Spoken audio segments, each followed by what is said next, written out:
Ever wanted to sew some cloth goods but don't know how to sew? You are in luck today because this is a sewing tutorial. Hello my fellow cloth good enjoyers, and welcome to part 1.5 of the bootleg guts upgrade. Because the next step of part 2 requires the basics of sewing, which people find really scary, so let's demystify the art of the cloth. And why do I need to learn how to sew? Because cloaks are really cool, and even if you are too lazy to make one yourself, it may just be the kind of skill that will mend a hole in your pants when you get a ripped pants a la mode. And of course, this is relevant to gunpla as well when you hear the words crossbones verka. And here's what you're gonna need if you want to practice along. Cloth of choice, a pair of sharp scissors, a matching thread of the correct color. I'll be using white thread so you can actually see what I'm doing, and of course, a needle. Some may say that you can use glue, but I've tried it once and fabric glue is messy as shit, and no, super glue does not work with cotton. And so, let's prepare the needle. Cut the thread to a rough length, more is better than less, and you're gonna see why later. You thread one end through the needle, match up the two ends of the strings, and tie these twice or thrice because one knot to prevent it from popping out of the cloth is sometimes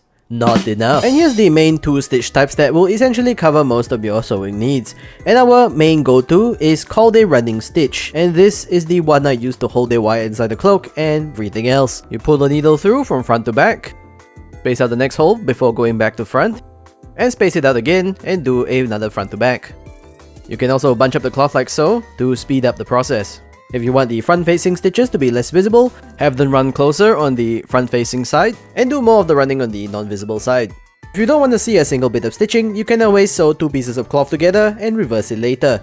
And this is why you would do a double layered cloak like with guts. And if there's too many gaps between the cloth due to the running stitch being too spaced out, you can always double back with another running stitch or use a back stitch instead. The other go-to is a whip stitch, which you can use to replace areas with zero cloth like with this cloak, or to cover up any loose cloth and prevent fraying of the cloth when you sew two pieces of cloth together without preparing the edges. You start from the front of the cloth, the needle goes through from front to back, you loop it from the back to the front over the top, and rinse and repeat until you have a full whip stitch.